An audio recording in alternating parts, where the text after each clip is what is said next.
Hello, I'm Karen, and I think that what you call this video is a vlog.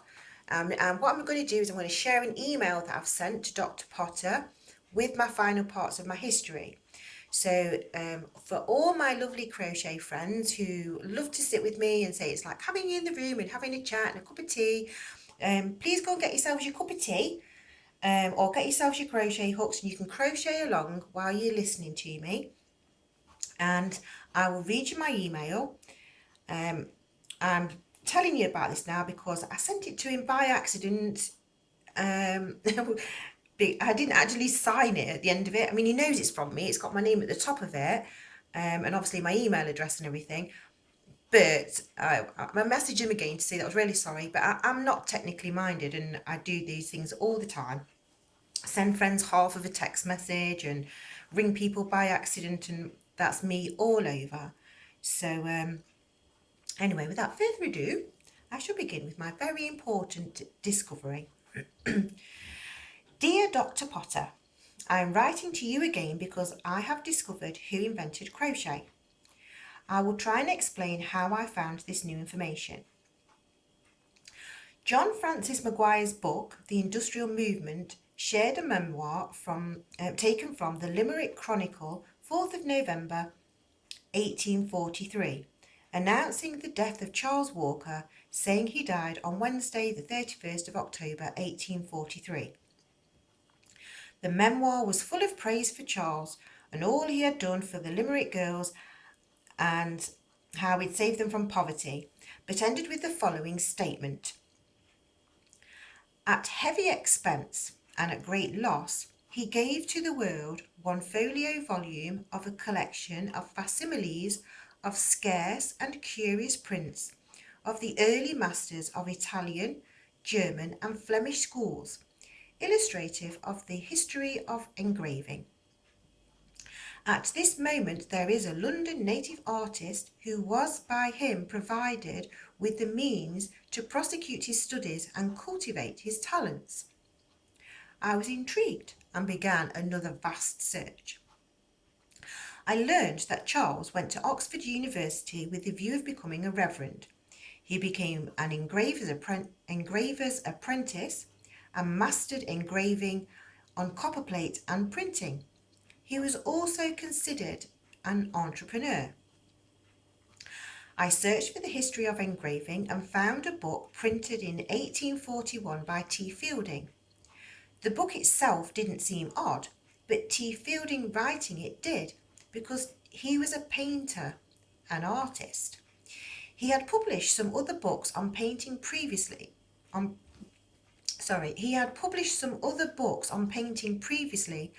I wondered if this was the work mentioned in the memoirs. It didn't make sense. Why would Charles be so bothered? I skimmed through the book, and a few things made me think I was on the right track. Charles' work had been stolen. In the book, I didn't actually, this bit is a bit wrong here. In the book, this next little bit is, I'll put it in dittos. It says, the use of a globe between your work and the lamplight produces a brighter light onto the work.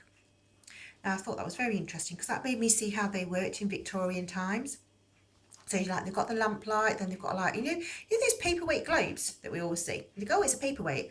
Those globes was used to direct that light onto their work. It made a brighter light. And also, if they used a glass of water with a tint of blue, it gave an even more clear light, just so you know.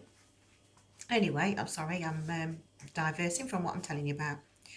Anyway, I knew though I was seeing something. I wasn't seeing something. I was sure there was another clue. I was right. Mr. Spencer was named in the book as the discoverer of electrography. I looked for Mr. Spencer and found a patent case where he was trying to prove he was the discoverer of electrography. I believe T. Fielding sent the history notes to the publishers rather than learning the skills the notes were meant for. He had published other books on painting, and the printer knew this wasn't T. Fielding's work. He read the book and saw the new discovery and claimed it as his own.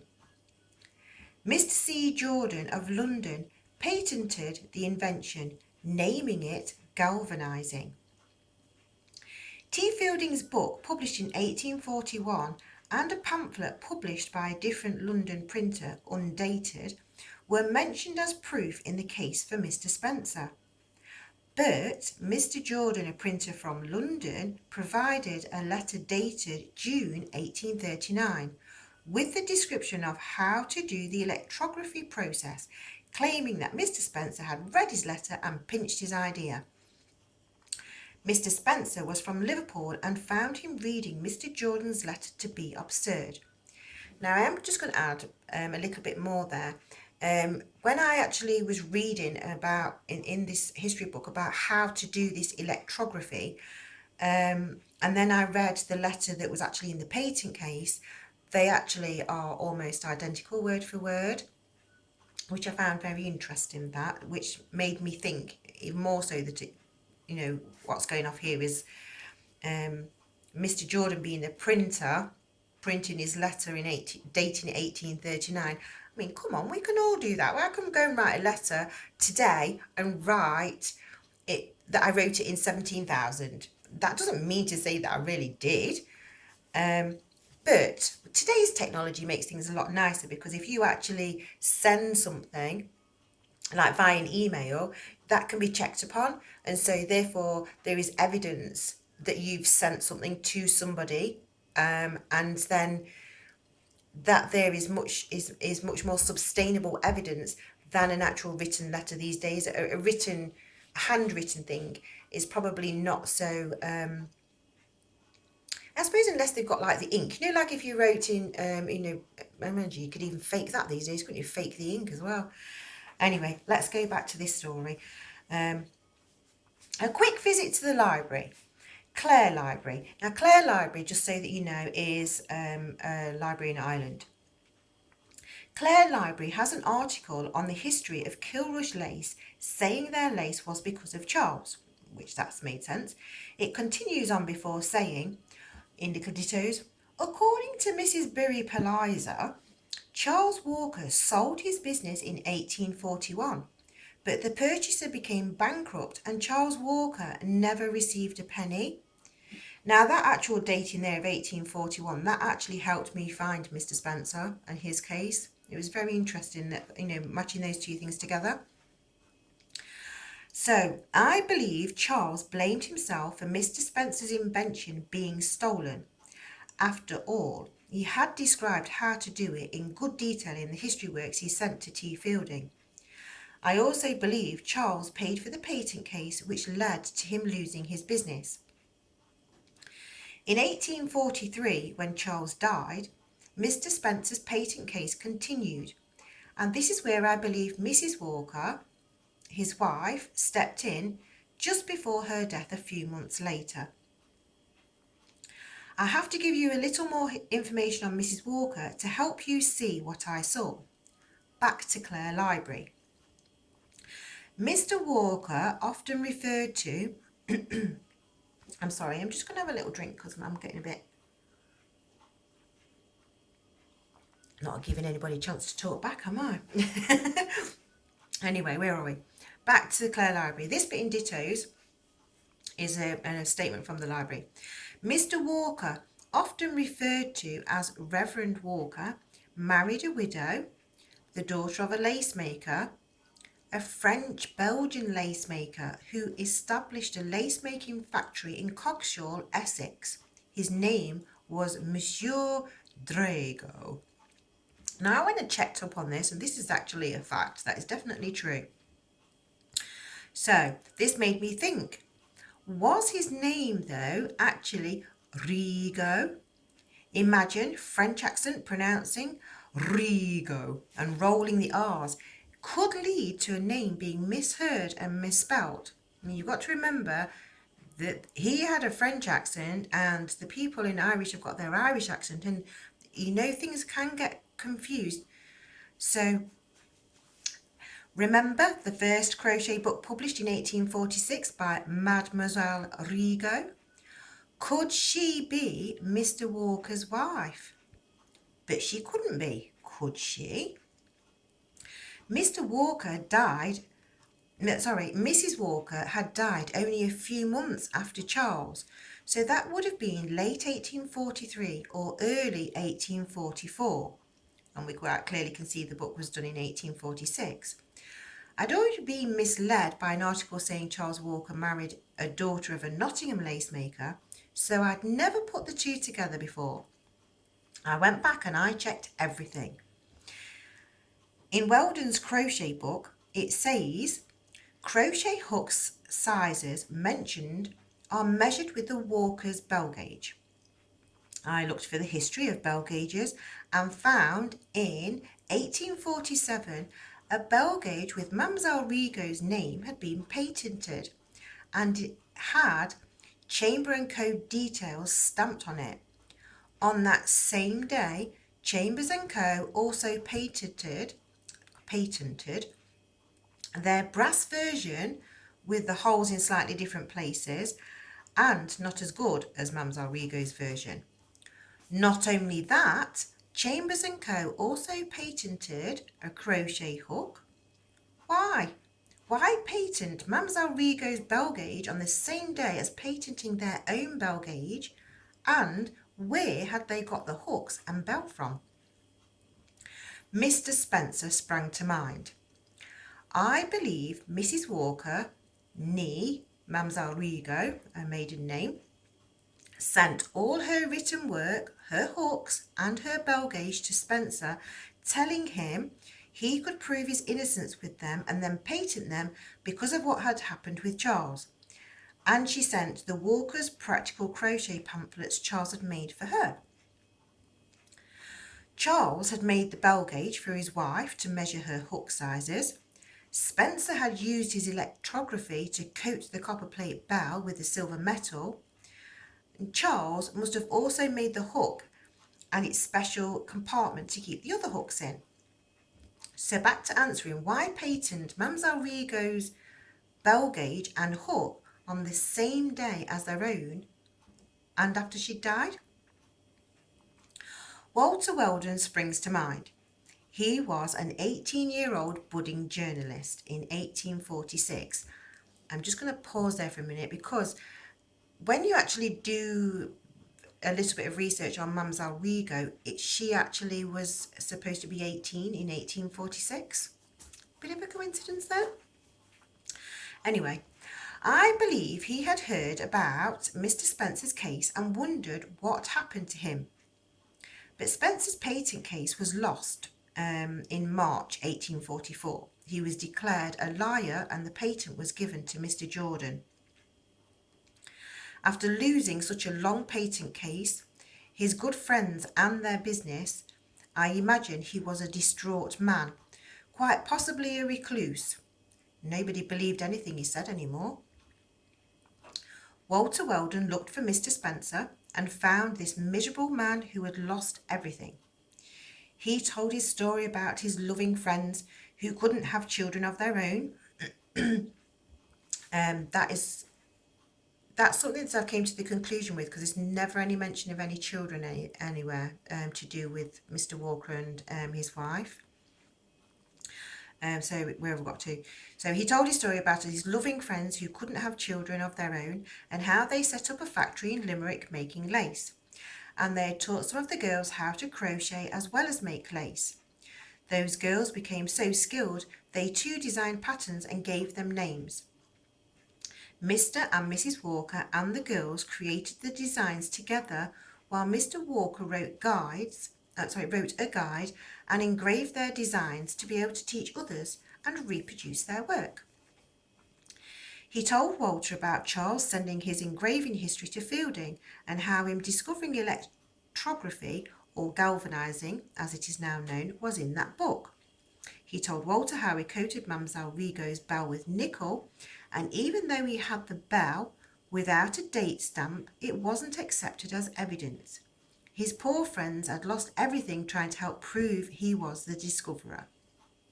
Or maybe I should have said his innocence there. Charles had lost his own historical work, but he was more bothered about his dear friend.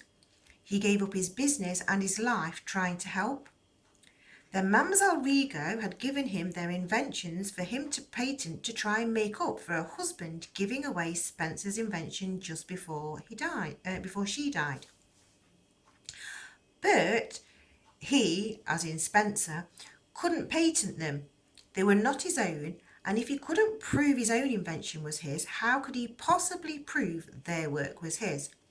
He had tried to learn the art. He had all the instructions and the hooks, but they were all so tiny in his big hands, and he couldn't do it. All he wanted was to be left alone until he died. He had nothing left to live for. He wanted Walter to leave him alone and gave him all of the items mentioned, plus one more. I believe Mr. Spencer had really touched a place in Walter, and he devised a plan. Mademoiselle Rigaud would be remembered in history for her invention. First, he began to search for the Nottingham and Irish crocheters that had come to England during the Irish Great Famine. Then he published Mademoiselle Rigaud's book and had the bell gauge and hooks patented by Chambers & Co. Now, the reason why I'm saying that he had them patented by Chambers & Co. was because listening to Spencer's story, he knew that Spencer couldn't prove it, even though he'd done it. Now, Chambers & Co. were a company that made needles and fishing hooks and items of haberdashery, so they would stick a better chance if their patent was argued against. Then in 1851, he, as in Walter, had her name registered on the census because that is the only reference to her ever anywhere, except for the book. She's not recorded as living anywhere else. Quite possibly, an Irish girl agreed to be part of this because it states in Mademoiselle Rigaud's 1846 book, she will take messages to assist with the learning in the London office. The same book also says the patterns are for her students she taught. Then he sent the final item, the lace dress she made. He registered it as an entry into the Great Exhibition of 1851 so the whole world would know Mademoiselle Rigaud de la Branchaudière invented crocheting. During his journey, Walter married. Both him and his wife collected knitting patterns, tatting patterns, sewing patterns and more, which they bought with the money provided from the sales of Mademoiselle Rigaud's books. They published them in pamphlet form along with Walker's original instructions and pictures formed by him engraving them into the copper plate and printing them. How can I be sure of all of this? Weldon's practical crochet pamphlets have no dates on them. But in his first series, he states crochet was first publicly known in Great Britain in about 1838. And Walter never declared crochet as his own discovery. Some of the patterns, such as the granny square, are clearly the work of true artists. And 178 years later, a lover of crochet and history followed the trail back in time to find and then share the truth, because not only did Mademoiselle Rigaud invent crochet, Mr. Spencer invented electrography, which is now known as galvanizing, and Charles Walker invented the bell gauge. And that's where I'd got to before I sent it. I hadn't actually signed my thing. So that is my answer. That is how I think it all came about, and I've tried to, that is a summary of the information. I have books and books and books and books and books where I have written so many different notes and searched and done all this different kind of information, and it really made me think about, in one sense, it's very sad. It is very sad. It's sad for poor Mr. Spencer. He lost everything. He lost his discovery, and he lost his friends. He lost their business. Absolutely everything. He was declared a liar at the end of the day. And the reason why in that patent case he was declared as a liar was because he couldn't answer all of the questions to do with printing and things, which they said that meant that was proof that he actually didn't invent this thing, this galvanizing and this electrography. Now that's really unfair. You know, I know Mr. Jordan, he was a printer. Obviously, using the letter that was dated 1839, in that sense, that made me think that Mr. Jordan, he actually went to the degree of actually producing that letter because he knew, as a printer of printing books in the Victorian times, he knew that about patenting and about copyrights and things like that. Whereas Charles, his wife, and Mr. Spencer, they didn't know about those things. They was the innocent people in all of this. They was the kind people, the loving people that cared about each other, you know. And obviously Mr. Spencer trusted Mr. Walker by sharing it and electroplating or galvanizing the bell gauge. And Walter, being the young journalist that he was, imagine meeting such a distraught person telling you this story when you're at such a young age. It make you think about the line of business that you're actually in, and how I could imagine that Mr. Spencer would have been, you know, like, oh, and I bet you'll turn out like all the others, you know, because journalists do have bad press. They're known for making up things and ad-libbing and, you know, and all of those sorts of things. And it's such a shame because obviously everybody reads the newspapers and they want to believe what they're reading is the truth. So all in all, I personally, I think that that Mademoiselle Rigaud, which was Mr. Walker's wife, should be recognised, definitely, as her invention. She was in Limerick at the time, teaching all the Limerick girls, which definitely means that crochet began in Limerick. Mr. Walker was obviously doing all those works. But then I still end up with the same situation as, well, the only proof I've got is this bell gauge dated 1847, which is actually dated after she died. So I don't know if there's anybody that's going to be out there that's got something. There must be, I don't know whether there is a note from Mr. Walker that's dated, which actually mentions something to do with Mr. Spencer, his galvanizing, the crochet.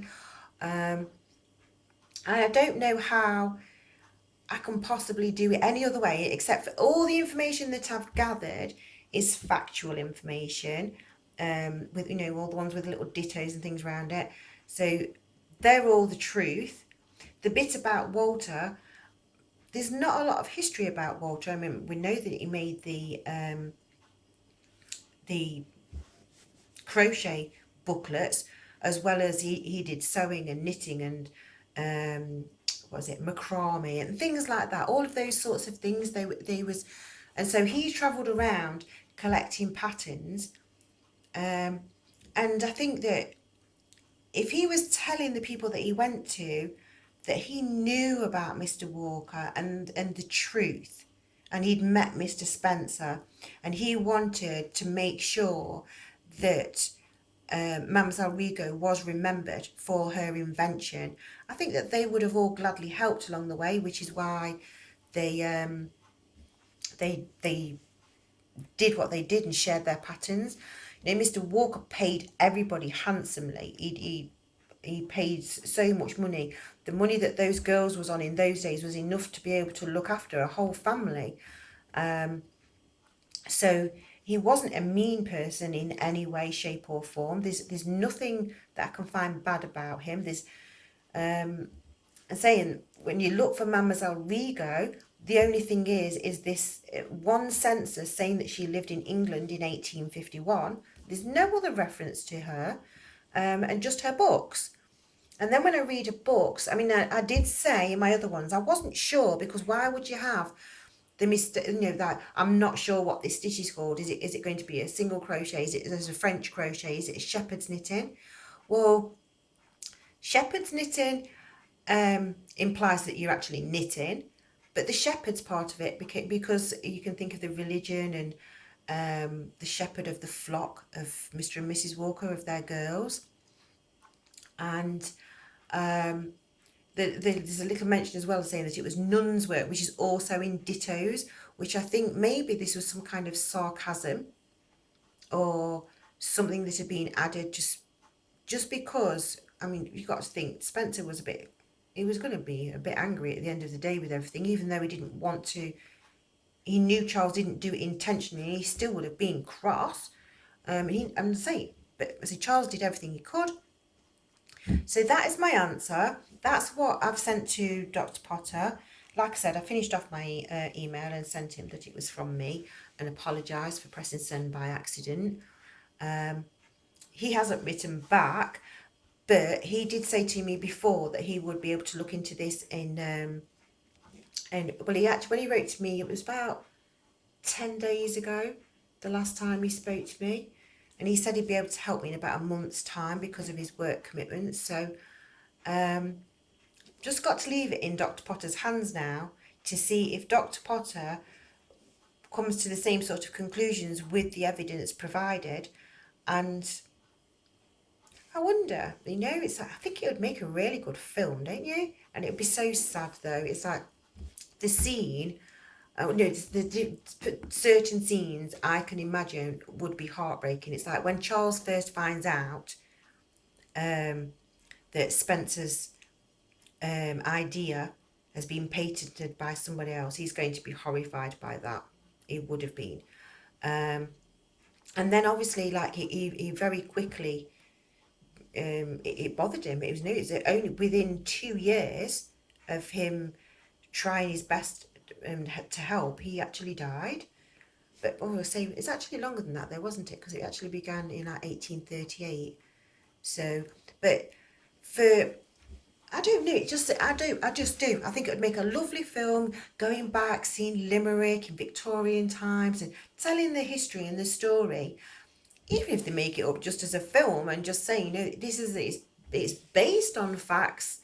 Because it is. If they made it into a film, it would be based on facts. It's not all true. Like, none of the films that they ever produce like that are always completely true. They have their facts and then they have to ad lib because not everything was recorded. Not like today. It's like today, like I've sent my email to Dr. Potter, even though I didn't sign it. He knows it's from me because my name's at the top. It's got my email address, and so that's evidence in itself. So this day and age, the computer makes a trail a lot easier to be able to follow. I'm sorry, I'm making my thing go out of focus. I don't know if you're watching it or not, because I'm just messing about my huddle. So that's it. Half an hour of me completely talking, and tell you that's it. I promise. I promise, hand on heart, I will definitely make you a crochet video next time. And I think the best thing that I can do, actually, after all of this, is actually show you all how to make the original granny square and prove to you as well the way that it's made is by a true artist.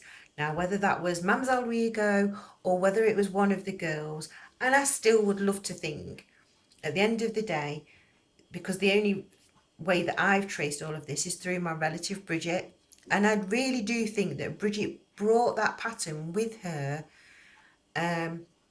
because to make a granny square blanket to cover beds, and she did a bed and breakfast place, so there was more than one bed, is a huge task. Anybody that crochets will know that. Anybody that's attempted to even do the granny squares that they've already been shown will know that.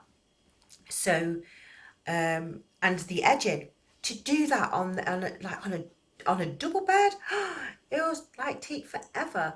But I actually think I'm going to try and set myself that task of actually making one. I'm going to make one and leave that to my children as a legacy, of something, as my thing to them, so that if ever anything goes pear-shaped, they've got things to back them up, and they've got some kind of support, because things go wrong in life, as we've seen from this. You know, Charles Walker, he invested £20,000 in creating the business in the first place. And £20,000 today, you know, if you do the equivalent of it, that would be £1.5 million. That's a massive investment. A massive investment in those days, but it still would be a massive investment today for somebody to do such a thing. So I shall leave you to think about it. You know, this is my conclusions. This is what I've come up with, and I believe that I'm right. I also think it'd make a great movie, and and I could just imagine that Mademoiselle de la Rigo. I can just imagine her being so dainty and thin. And but anyway, thanks for watching, thanks for liking, thanks for subscribing, and I promise next video is going to be crochet. Okay, bye for now.